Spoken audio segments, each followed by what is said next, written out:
promises that they made in the election campaign.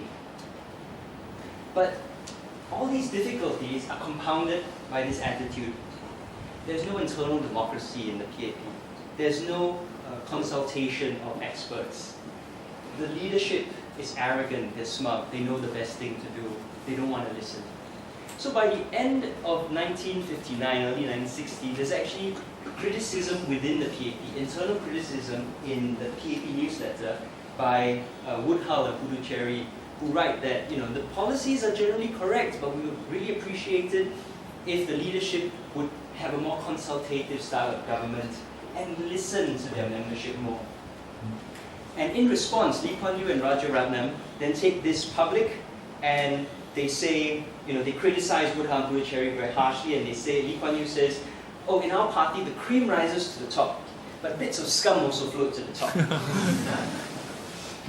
And of course, the British are also very frustrated with Lee Kuan Yew, who epitomizes this problem.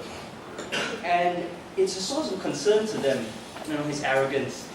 They say, he's so obsessed with power, right? Selkirk says the only subject I've ever heard Lee talk about with any sense of feeling is the subject of power.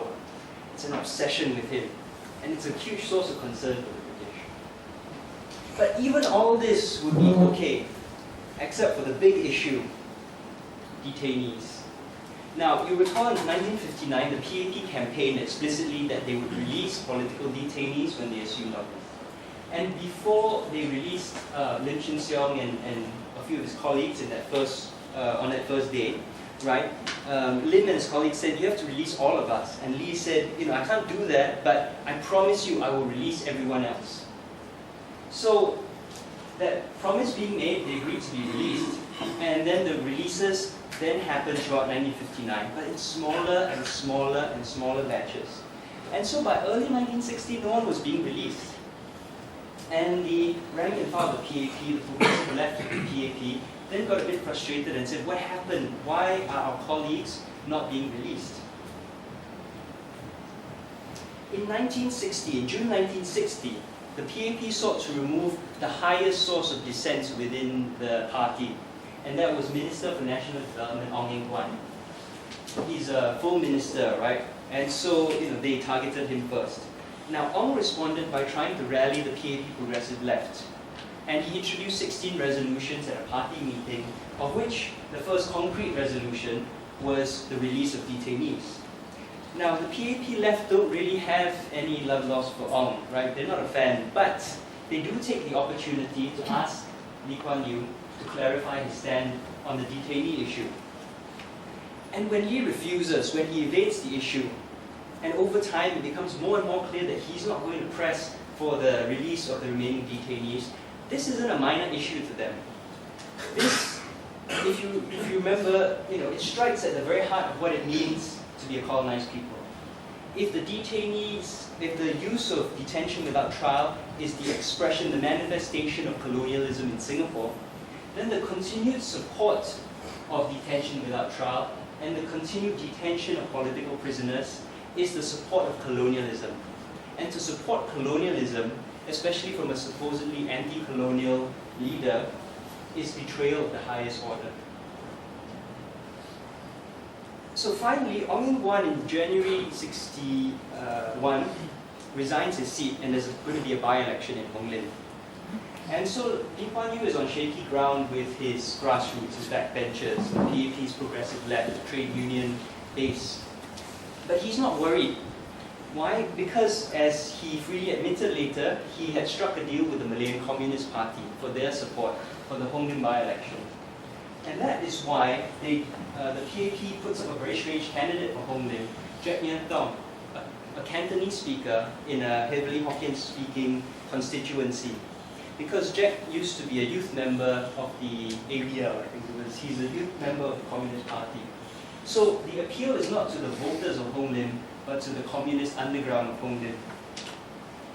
And so when Dr. Poh goes to talk to Jack Nhan Thum before the election, Jack says, I will win because the underground is behind me. And of course, unfortunately, the PAP were crushed in Hong Lim. Now, as a result of this, Lee Kuan Yew gets worried. The MCP is either ineffectual or it can't command its supporters, or its supporters no longer are listening, or maybe the MCP is playing him, they're not listening to him, but he can't count on the MCP. So what can he do? He no longer has his own electoral base. The trade unions are reluctant to support him unless he resolves the detainee issue to their satisfaction, and the MCP cannot or will not support him. So he goes to the British and he asks for help, right? And the British are very reluctant. They say, your loss is your own fault.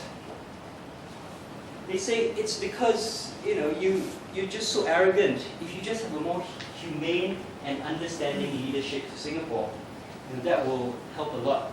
And it's just one by-election loss. You have an overwhelming majority in the Legislative Assembly. And every government at this time, experiences a loss of support, right? It's typical, it happens. But they're really shocked. Because Lee is obsessed with Lim Chin Siong. He blames Lim Chin Siong for his defeat. And the British are very worried by this. And so Lee needs an issue on which to regain PAP popularity. And he needs an issue on which he can regain his own authority. He needs an issue which everyone agrees with, the equivalent of mother's milk and apple pie, something that you can't disagree with. It's like democracy. Everyone is a fan of democracy, right? But the problem is, a lot of the popular issues are very hard to deliver. You can't turn the economy around in just one election cycle. Housing takes years to build. Crime, continues to rise. But there is one issue which is universally popular. Almost everyone in Singapore wants it, and that's merger. Merger is going to be his panacea. And so, he goes to the British, and the British, because they want their naval base in Singapore, they want their political and strategic interests in Singapore to be protected, they're happy, they want merger, they wanted merger for a long time. But you can't have merger without the Federation of Malaya, so the Tunku has to agree. And so they go to the Tunku and they say there's a communist conspiracy in Singapore. If you don't take in Singapore, Singapore will become a Cuba on your doorstep. It will become a source of instability. And of course, the Tunku is very reluctant because, as we know, politics in Malaysia is based on racial voting blocks, and bringing in Singapore, which is a much more progressive electorate, will lead to problems for the Tunku political. It will destabilize its electoral base. It's different if you knew the Chinese will vote for the MCA, but they're much more progressive, they're much more liberal, and so there's no guarantee that they will support him. So he's very reluctant. But after a lot of persuasion, and especially after the British then bribed him basically by offering him the Borneo territories, right, with all their natural resources, with all the oil, then the Tunku eventually says okay. So he comes to Singapore and he gives his famous 27th of May 1961 speech. The problem is, right, in the history of Singapore, this speech is seen as this huge bombshell. But for the people of Singapore, it wasn't. The Tunku had made this sort of statement that Singapore should have a closer association with the Federation many times before, over and over again. So for the people of Singapore, if you read the newspapers, it was just a big shrug. Oh, there goes the Tunku again.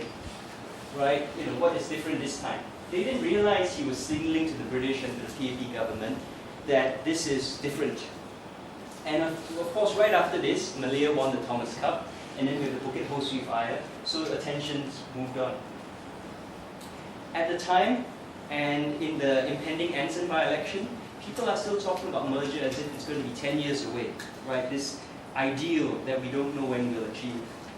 But at the end of June, the news leaked. British actions betrayed the fact that stuff was happening. And word got out, and people erupted, shocked in horror. Wait, we're going to merge with the Federation? There's going to be a Malaysia? What on earth is going on? And within the PAP, which is the party of government, there is even more shock. This whole issue is compounded by the fact that they're in power and the government has not consulted the party at all. Right? You're going to fundamentally change the nature of Singapore, its constitution, its whole way of life, and you're not talking to your own party, you're not talking to your own cabinet, you're not talking to Parliament, or rather the Legislative Assembly. What is going on? So there were genuine fears that Singapore was being sold out, that we would exchange one colonial master, the British, for another, the Federation. And so there was all this anger. At best, the leadership, Lee Kuan Yew and Goh Keng Swee were irresponsible, right? At worst, they're selling out the country. And merger becomes central to the Anson by-election. And the progressive lefts try and force Lee to clarify his stand on merger. And again, Lee refuses. They say, we need you to clarify your stand on merger, on the detainees, and to return to the platform on which the PAP was elected in 1959. And Lee, in return, and Toh Chin Chai and the rest of the cabinet attacked the left, and they called them traitors. So, in the Anson by-election, the PAP lose an easily winnable seat. And the public elect David Marshall, whom the Chinese newspapers call the biggest cannon in the available arsenal. They want someone who will speak out, who will ensure that mergers are done properly. At this point, of course, Lee is desperate. He begs the British for a timetable on merger, and the British refuse. They say, if we give you a firm timetable, it will look as if we are railroading the Borneo territories into merger. But the Borneo territories, the Cobble Commission must be given time to determine whether the Borneo territories are willing to join Malaysia. So Lee threatens to resign. He says, I'll resign, you can have a more left-wing government. And the British look at him and go, no, you won't. And they call his bluff. So then he proposes crazy schemes. He says, okay, I will instruct the special branch, I will command the release of detainees, and then you countermand it. That way I can say, look, I tried to release the detainees and the British stopped me. And the British refuse. They say, and this is almost a direct quote, we cannot continue supporting your lies. He then says, okay, there is a secret ISC document from August 1959 in which I propose the release of detainees.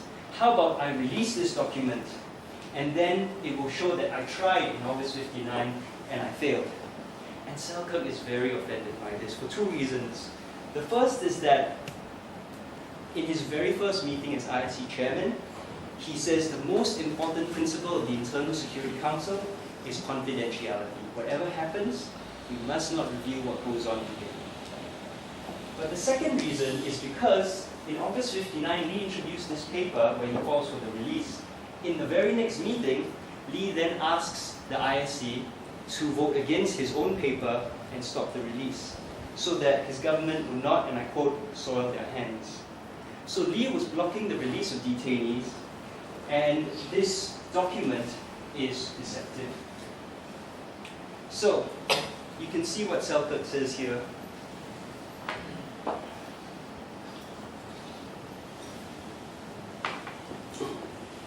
And in response, after Selkirk refuses, Lee accuses him of being selfish.